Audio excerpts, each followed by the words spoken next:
नमस्कार, स्वागत है आपका अपने यूट्यूब चैनल स्टडी पॉइंट 3.0 में। मैं हूं प्रत्युष मिश्रा। बाल विकास और शिक्षा शास्त्र के महत्वपूर्ण प्रश्नों का ये जो टॉपिक आपके यूपी टेट, सी टेट और सुपर टेट, एमपी टेट जो टीचिंग से रिलेटेड जितने भी एग्ज़ाम हैं उन सभी के लिए बहुत ही महत्वपूर्ण है। और semester exams DElEd first semester के लिए भी ये टॉपिक काफ़ी महत्वपूर्ण है। तो 300 प्लस प्रश्नों की जो है हम इस वीडियो में चर्चा करेंगे। इस वीडियो में हम सिर्फ 50 प्रश्नों को ही लेंगे और पाँच छः पार्टों में आपको ये जो 10-10 मिनट के वीडियो में आपको सारे 300 ऐसे प्रश्न करवाए जाएंगे जो कि अभी तक UP TET C TET exam में बहुत बार पूछे जा चुके हैं और इनके बार बार आने की संभावना है। हर बार आने की संभावना जो होती है बहुत ही ज़्यादा होती है।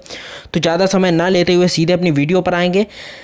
अगर आपने अभी तक हमारे चैनल को सब्सक्राइब नहीं किया है दोस्तों तो प्लीज़ हमारे चैनल को सब्सक्राइब कर दीजिएगा। और अगर आपको वीडियो पसंद आता है तो इसे लाइक करें और अपने दोस्तों के साथ शेयर करें। तो सीधे हम अपने प्रश्नों पर आ जाते हैं और आज का हमारा पहला प्रश्न है, बालक के व्यक्तित्व के सर्वांगीण विकास के लिए यह आवश्यक है कि उसके की जानकारी शिक्षक को। इस वीडियो में हम आपको सिर्फ ऑप्शन नहीं देंगे क्योंकि हमारा उद्देश्य सिर्फ आपको जो है आंसर्स बताना है। तो बालक के जो व्यक्तित्व के सर्वांगीण विकास के लिए उसके जो व्यवहार की जानकारी जो है वो शिक्षक को अवश्य होनी चाहिए, तभी वह बालक का जो है सर्वांगीण विकास कर सकेगा। दूसरा प्रश्न है हमारा, बच्चे फिल्मों में दिखाए गए हिंसात्मक व्यवहार को सीख लेते हैं या निष्कर्ष किस मनोवैज्ञानिक द्वारा किए गए कार्य पर आधारित हो सकता है। तो दोस्तों यह जो था एल्बर्ट बंडोरा का कथन था, उनका मानना था और यह बिल्कुल सही बात भी है कि बच्चे जो हैं वो फिल्म में दिखाए गए हिंसात्मक व्यवहार को जो है वो आसानी से सीख लेते हैं। तो यह जो है एल्बर्ट बंडोरा ने कहा। तीसरा प्रश्न है हमारा, समाजीकरण का क्या अर्थ है। तो समाज में समायोजित होना ही समाजीकरण का जो है वो मुख्य अर्थ है, समाज में समायोजित होना। फिर हमारा अगला प्रश्न है, सबसे अधिक गहन और जटिल समाजीकरण की कौन सी अवस्था में होता है। तो किशोरावस्था जो होती है, जिसको कहा जाता है कि आंधी तूफान की अवस्था कहा गया है, तो जो है जटिल समाजीकरण जो है वो किशोरावस्था में होता है। ऑप्शन जो आंसर है हमारा वो किशोरावस्था जो है वो राइट आंसर हो जाएगा। अगला प्रश्न है हमारा, अपनी कक्षा के बच्चों में समाजीकरण की प्रक्रिया को तेज करने के लिए शिक्षक को अपना बर्ताव कैसा रखना चाहिए। तो अगर शिक्षक चाहता है कि उसकी कक्षा में जो बालक हैं वो सामाजिकता की भावना से जो है वो कार्य करें बर्ताव, तो शिक्षक को जो बर्ताव है वो स्नेह और सहानुभूतिपूर्ण उसका व्यवहार होना चाहिए। फिर हमारा नेक्स्ट प्रश्न है, समाजीकरण की प्रक्रिया में अनुकरण को उपयोगी तथा विकासात्मक बनाने के लिए आवश्यक तत्व कौन से हैं। तो समाजीकरण की जो प्रक्रिया होती है उसकी शुरुआत जो होती है हमारे परिवार एवं पड़ोस से होती है। तो परिवार एवं पड़ोस जो है वो समाजीकरण की प्रक्रिया को उपयोगी बनाने के एवं बहुत ही आवश्यक तत्व माने गए हैं। अगला प्रश्न देखेंगे हम साथियों, मानसिक विकास की औपचारिक संक्रियात्मक अवस्था की मुख्य विशेषता कौन सी है। तो मानसिक विकास की औपचारिक संक्रियात्मक की मुख्य विशेषता जो है वो अमूर्त चिंतन है। अमूर्त चिंतन इसका जो है वो राइट आंसर हो जाएगा। अगला प्रश्न है हमारा, कोहल वर्ग के अनुसार सही और गलत के प्रश्नों के बारे में निर्णय लेने में शामिल चिंतन प्रक्रिया को क्या कहा जाता है। तो कोहल वर्ग ने जो है वो नैतिकता को लेकर अपने जो नियम दिए हैं तो नैतिक तर्कणा कहा जाता है इसको। इसका सही आंसर हमारा जो है वो नैतिक तर्कणा है कोहल वर्ग के अनुसार। फिर क्वेश्चन नंबर 9 है दोस्तों, पियाजे के अनुसार संज्ञानात्मक विकास के किस चरण पर बच्चा जो है वो वस्तु स्थायित्व को प्रदर्शित कर लेता है। आंसर में आपको मूल संक्रियात्मक अवस्था दिख रहा है, लेकिन यह दोस्तों पूर्णतः गलत है। मूल संक्रियात्मक अवस्था में बच्चा जो वस्तु स्थायित्व को नहीं प्राप्त करता, जबकि वह संवेदी गामक अवस्था जो पहला चरण है, संवेदी गामक अवस्था में जो बालक है वो वस्तु स्थायित्व को प्राप्त कर लेता है, जिसे संवेदी गामक अवस्था या इंद्रिय जनित अवस्था कहते हैं। तो दोस्तों यहाँ पे थोड़ा सा टाइपिंग में एरर हुआ है, तो इसका सही कर लीजिएगा, संवेदी गामक अवस्था जो होगा इसका राइट आंसर। फिर क्वेश्चन नंबर 10 है हमारा, वह स्तर जिसमें बच्चा किसी वस्तु एवं घटना के बारे में तार्किक रूप से सोचना शुरू कर देता है वह क्या कहा जाता है। तो इसका भी आंसर दोस्तों मिसप्रिंट हुआ है, वो पूर्व क्रियात्मक अवस्था नहीं होती, जबकि इसे कहते हैं औपचारिक संक्रियात्मक अवस्था या अमूर्त अवस्था जो होती है। जो चौथी अवस्था है बिल्कुल अंत लास्ट वाली जो है, तो उस अवस्था में जो बालक है वो तार्किक रूप से जो है वो सोचना शुरू कर देता है। तो इसका जो राइट आंसर हो जाएगा वो अमूर्त संक्रियात्मक अवस्था जो है, या जिसको औपचारिक अवस्था भी कहते हैं, ये इसका राइट आंसर हो जाएगा। फिर अगला प्रश्न है हमारा, क्वेश्चन नंबर 11 है कि संवेदी गामक अवस्था को और किस नाम से जाना जाता है। अभी बात हुई थी, तो इंद्रिय जनित जो है वो अवस्था के नाम से जाना जाता है संवेदी गामक अवस्था को। क्वेश्चन नंबर 12 है हमारा, अधिगम अंतरण से क्या तात्पर्य है। तो किसी पूर्व ज्ञान के आधार पर नए ज्ञान को सीखना ही क्या कहलाता है दोस्तों, अधिगम अंतरण। किसी पूर्व ज्ञान के आधार पर नए ज्ञान को सीखना। फिर हमारा जैसे उदाहरण दिया गया है कि साइकिल चलाने वाला व्यक्ति स्कूटर चलाना क्या है जल्दी सीख जाता है। जब आप साइकिल चलाते हैं और जब आपको बाइक दी जाती है तो आपको बैलेंसिंग जो शुरुआत में साइकिल जब आपने चलाई होती है तो आप काफ़ी बार गिरते हैं, लेकिन मोटरसाइकिल में ऐसा नहीं होता, आपका बैलेंस नहीं बिगड़ेगा। और कई कारण हो सकते हैं आपके गिरने के, आप सही से गियर ना डाल पाएँ या एक्सीलेटर ज़्यादा ले लें, लेकिन बैलेंस की वजह से आप नहीं गिरेंगे अगर आप साइकिल चलाना जानते हैं। अगला प्रश्न है हमारा, अधिगम अंतरण कितने प्रकार का होता है? तो दोस्तों याद रखिएगा, अधिगम अंतरण जो होता है वो 3 प्रकार का होता है। क्या है वो? एक धनात्मक होता है, एक शून्यात्मक और एक ऋणात्मक अंतरण। 3 प्रकार का होता है। तो ये हो गया धनात्मक, शून्यात्मक और ऋणात्मक अंतरण। फिर है हमारा अगला प्रश्न है, धनात्मक अंतरण कितने प्रकार का होता है?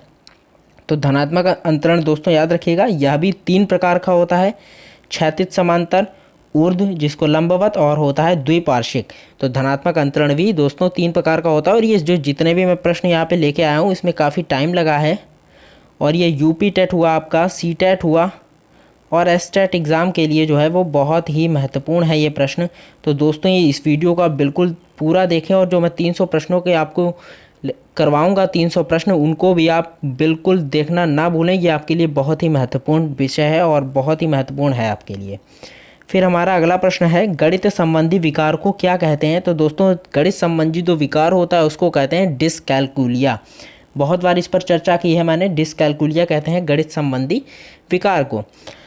नेक्स्ट क्वेश्चन है हमारा, पढ़ने संबंधी विकार को क्या कहते हैं? तो पढ़ने संबंधी विकार जो होता है वो उसे कहते हैं डिसलेक्सिया।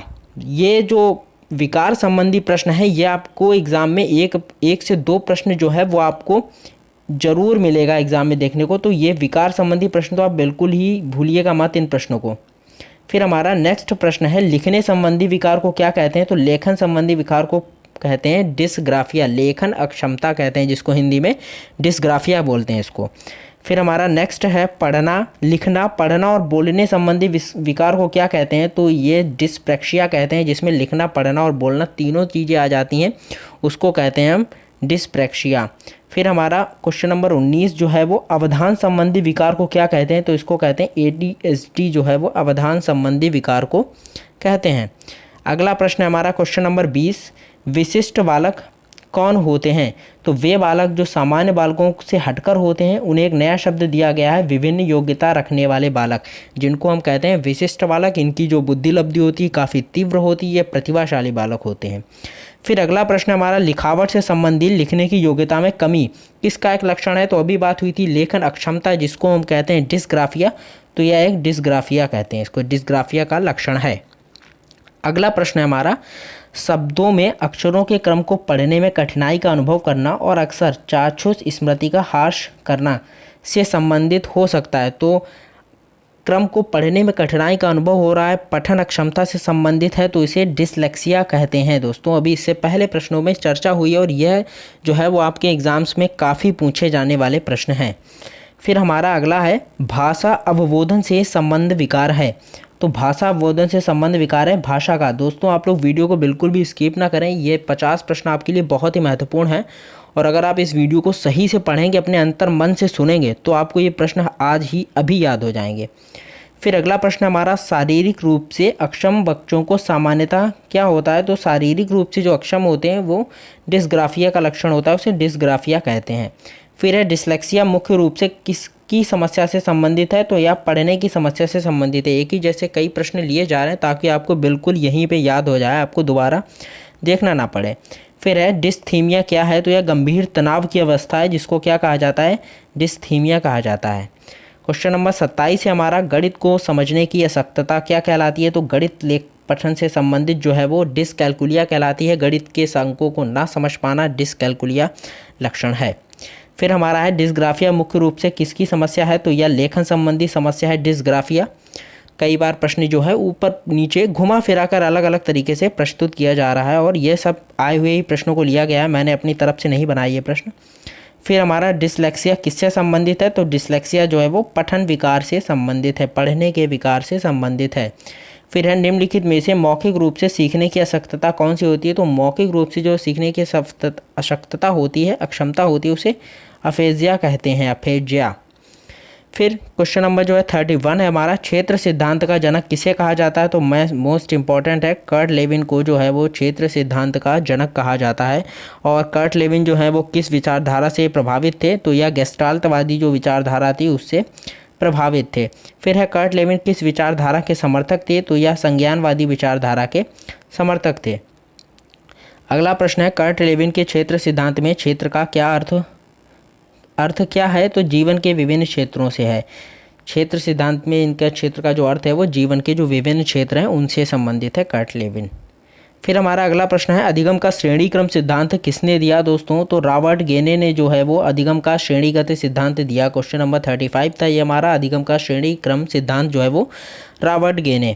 फिर हमारा अगला प्रश्न है, रॉबर्ट गेने किस विचारधारा के समर्थक थे? तो यह भी जो थे संज्ञानवादी विचारधारा के समर्थक थे। फिर हमारा नेक्स्ट है, रॉबर्ट गेने के अनुसार अधिगम का सबसे निम्न स्तर कौन सा है? तो संकेत अधिगम जो है वो अधिगम का जो है सबसे निम्न स्तर है। नेक्स्ट है क्वेश्चन नंबर 38, रॉबर्ट गेने के अनुसार अधिगम को सबसे उच्च स्तर कौन सा है? तो समस्या समाधान अधिगम जो है वो सबसे उच्च स्तर रॉबर्ट गेने ने माना है। फिर अगला प्रश्न हमारा बहुत ही महत्वपूर्ण है आपके लिए, डीएलएड फर्स्ट सेमेस्टर एग्जाम के प्रशिक्षुओं के लिए भी बहुत ही महत्वपूर्ण है कि सुल्तान नाम के चिंपांजी पर किस वैज्ञानिक ने जो था वो प्रयोग किया? तो सुल्तान नामक जो वैज्ञानिक का जो प्रयोग किया था वह कोहलर ने किया था, जिन्होंने नैतिक विकास के सिद्धांत दिए। फिर है, चूहे पर किस वैज्ञानिक ने प्रयोग किया था? दोस्तों तो स्किनर ने जो था वो चूहे पर अपना प्रयोग किया था, स्किनर ने। फिर हमारा अगला प्रश्न है, बुद्धि का प्रतिदर्श नमूना सैंपल सिद्धांत किसने दिया? तो यह जो सिद्धांत था वो थॉमसन ने दिया था दोस्तों, बुद्धि का प्रतिदर्श नमूना सिद्धांत। फिर हमारा नेक्स्ट क्वेश्चन है 42 है, बुद्धि को मापने के लिए मानसिक आयु संप्रत्यय किस विद्वान ने दिया? तो बुद्धि को मापने के लिए जो था वो अल्फ्रेड बिने ने सन 1905 में मानसिक आयु संप्रत्यय जो था वो दिया था बुद्धि को मापने के लिए, अल्फ्रेड बिने। याद रखिएगा दोस्तों, बहुत ही महत्वपूर्ण है ये। फिर हमारा नेक्स्ट क्वेश्चन है 43 जो है, मानसिक आयु क्या है? तो किसी व्यक्ति द्वारा अपनी उम्र से ज़्यादा कार्य करना या कम कार्य करना ही क्या है? मानसिक आयु कहलाती है, इसको हम मानसिक आयु कहते हैं। फिर हमारा अगला प्रश्न है बहुत ही महत्वपूर्ण, अल्फ्रेड बिने ने बुद्धि को कितने भागों में बांटा है? तो अल्फ्रेड बिने ने बुद्धि को जो है वो 3 भागों में बांटा है दोस्तों, एक मंद बुद्धि, एक कुशाग्र बुद्धि और एक औसत बुद्धि, यानी एवरेज बुद्धि हो गई, एक बिल्कुल मंद बुद्धि और फिर कुशाग्र बुद्धि।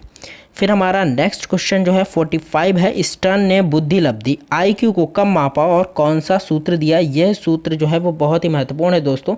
तो स्टर्न ने जो था वो 1912 में बुद्धि लब्धि को मापा था, याद रखिएगा। और इन्होंने सूत्र दिया था मानसिक आयु बटे वास्तविक आयु इंटू 100, यहाँ पे मिसप्रिंट है थोड़ा सा, मानसिक आयु बटे वास्तविक आयु गुणे 100 होगा यहाँ पे। तो ये जो था वो उनका IQ का जो था सूत्र था।